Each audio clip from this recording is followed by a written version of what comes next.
बिस्मिल्लाहिर्रहमानिर्रहीम। अस्सलाम वालेकुम। आज हम बात करेंगे 3 अहम इशूज़ के हवाले से। इसहाक डार की वापसी का जो मामला था, काफ़ी दिनों से ये बात चल रही थी और अब उनकी जो वापसी है और उनको नया पासपोर्ट जारी कर दिया गया है और वो जुलाई के तीसरे हफ्ते पाकिस्तान वापस आ रहे हैं।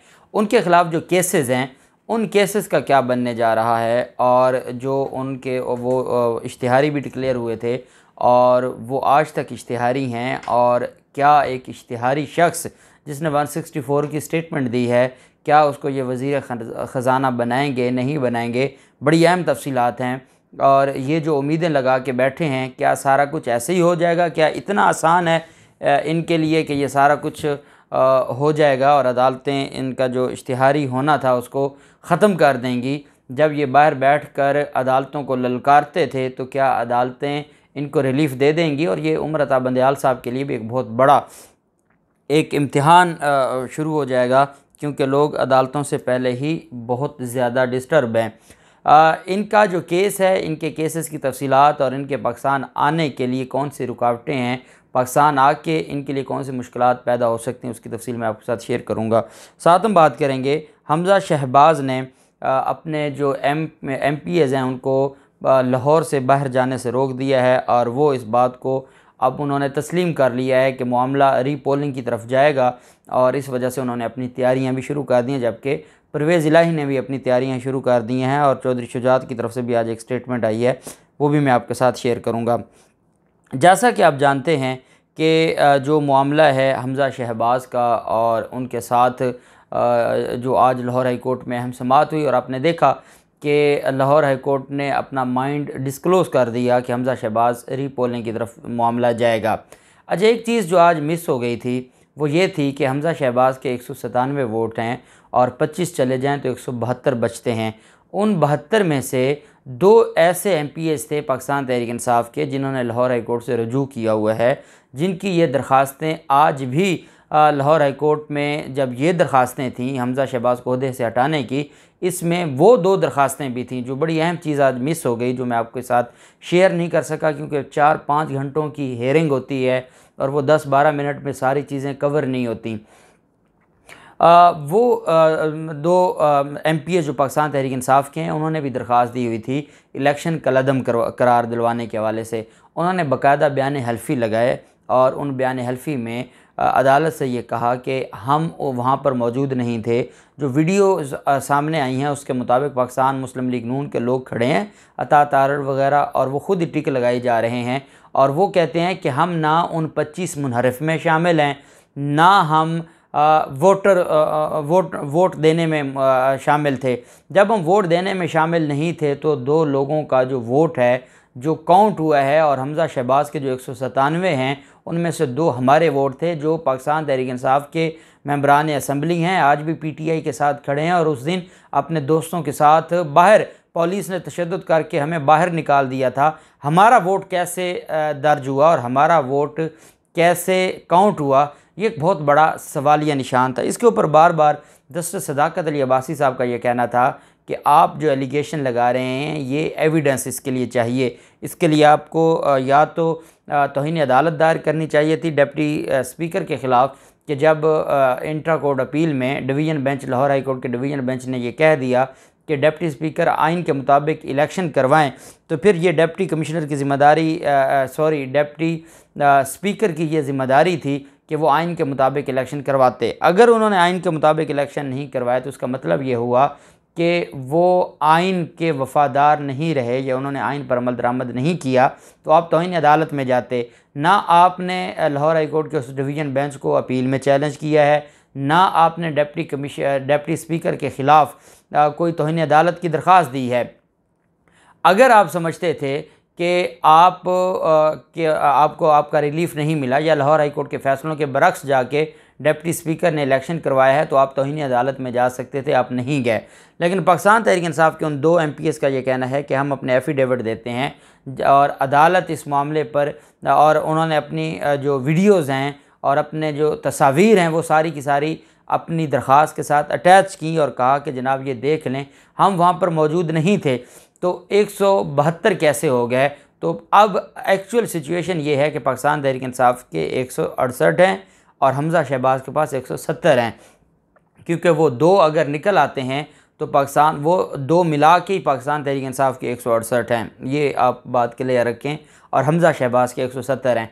अब अगर तो पाकिस्तान तहरीक इंसाफ के वो 5 नोटिफिकेशन जारी हो जाता है तो फिर तो पाकिस्तान तहरीक इंसाफ के 172 हो जाएंगे, हमज़ा शहबाज के 170 रह जाएंगे, क्योंकि जिन्होंने पहले वोट नहीं दिया था, जो मुनहरिफ थे, उनके लिए अब वोट देना सवालिया निशान बन जाएगा। जो मुस्लिम लीग नून के वो 4-5 लोग थे जिन्होंने, जैसे जलील शरफपुरी और ये लोग थे, इन्होंने पहले वोट कास्ट नहीं किया था। हालांकि पार्लिमानी पार्टी ने कहा था कि हमज़ा शहबाज को वोट देना है और उन्होंने वोट नहीं दिया था, तो वो तो खुद हो गए, मुनहरिफ हो गए। तो अगर वो वोट देंगे तो फिर वही मामला होगा कि मुनहरिफ कैसे दोबारा वोट दे सकते हैं। जो 16 अप्रैल को जिन्होंने वोट नहीं दिया, जो मुनहरिफ थे, वो अब कैसे वोट दे सकते हैं। तो इस वजह से हमज़ा शहबाज तब ही जीत सकते हैं जब ये जो 5 लोग हैं, और अगर 5 लोग आ जाते हैं और 2 दिन बाद इलेक्शन होता है, हमज़ा शहबाज 2 वोटों से जीत जाते हैं और 5 मेंबरान पाकिस्तान तहरीक इंसाफ के 1 हफ़्ते बाद शामिल हो जाते हैं, तो फिर उसके बाद क्या होगा, वोट ऑफ नो कॉन्फिडेंस होगा। तो ये जो चीज़ें हैं, ये आइनी बहरान, जब तक नया इलेक्शन नहीं होगा ये आइनी बहरान ख़त्म नहीं होगा। लेकिन ये बात आप क्लियर रखें कि हमज़ा शहबाज के पास 172 नहीं, वो 25 निकालने के बाद 2 पाकिस्तान तहरीक इंसाफ के वो भी थे जिन्होंने वोट नहीं दिया था और उनका वोट कास्ट किया गया था। उसको पाकिस्तान तहरीक इंसाफ ने चैलेंज किया था और अदालत को ये कहा था कि जब आप ये फ़ैसला दें, फुल बेंच से ये कहा कि जब आप ये फ़ैसला दें तो इसको भी मद्देनज़र रखें।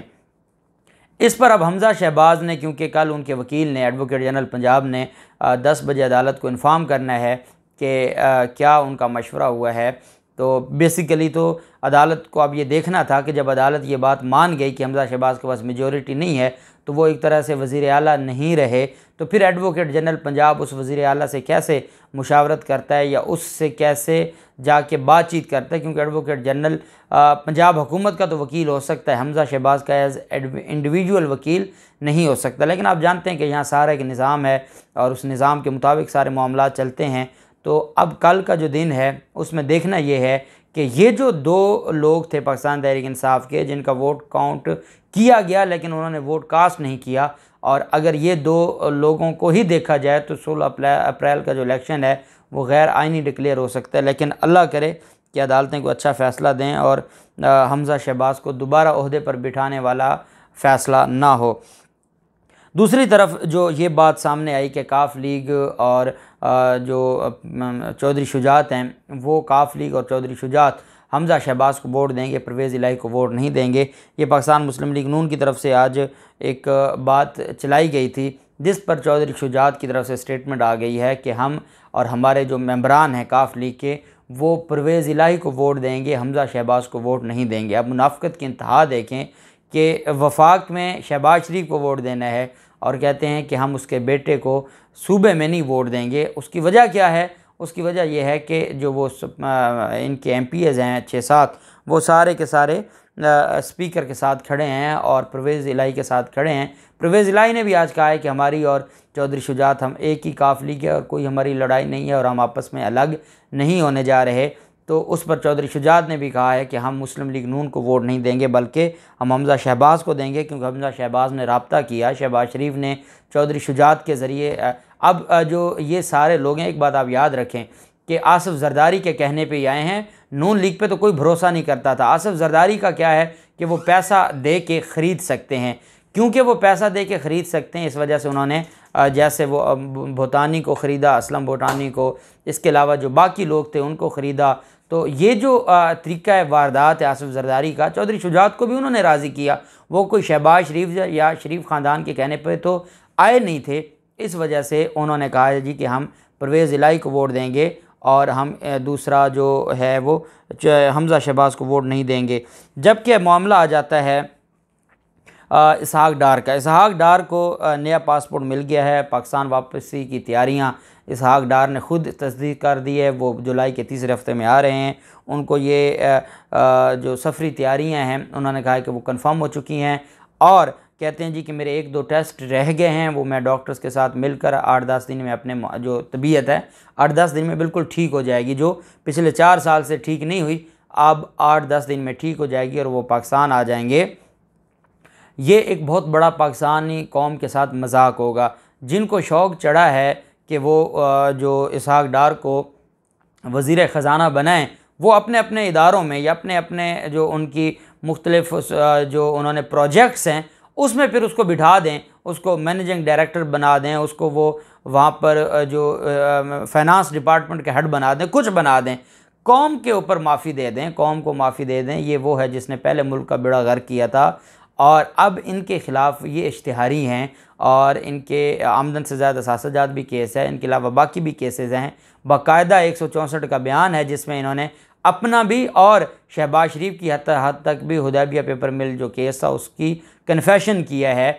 अदालतों ने इनके सारे असासे मुंजमद किए थे, असासे बेचने का अमल शुरू हुआ था और इनका जो गुलबर्ग में घर था वो बिकने वाला था कि जब इम्पोर्टेड हुकूमत आई और फिर उन्होंने वहाँ से जो उनकी नीलामी के इश्तिहार थे वो उतार दिए गए और वो इनको वापस एक तरह से कर दिया गया। तो ये एक बहुत बड़ा खिलवाड़ होगा और ये इतना बड़ा इम्तिहान है। इम्तिहान में इस वजह से कह रहा हूँ कि एक इश्तिहारी है और उसको रीज़न देनी पड़ेगी और उसके सारे इंटरव्यूज़ सामने हैं कि वो बीमार नहीं था और वो कब कब क्या कहता रहा। लेकिन अब आगे नैब ने उनको डिफेंड करना है और जो मुद्दई और मुल्ज़िम सब एक हो गए अब तो। और अब चेयरमैन जब लगाना है और वो वज़ारत दाखिला राना सनाउल्लाह के नीचे होगा तो अब तो फिर इंसाफ तो ख़त्म हो गया। लेकिन एक उम्मीद है कि उमर अता बंदयाल साहब शायद को इसके ऊपर नोटिस लें और एक्शन लें और इस तरीके से जो अंधेर नगरी मचाई जा रही है कि जो 4 साल मुल्क का मजाक उड़ाता रहा है वो आके वज़ीर ख़ज़ाना बन जाए। मैं नहीं समझता कि अदालतें इतना बड़ा ब्लंडर होने देंगी। ये अदालतों का भी इम्तिहान है। अल्लाह पाक पाकिस्तान कामयाब नासिर हो। बहुत शुक्रिया। अल्लाह हाफ़िज़। पाकिस्तान ज़िंदाबाद।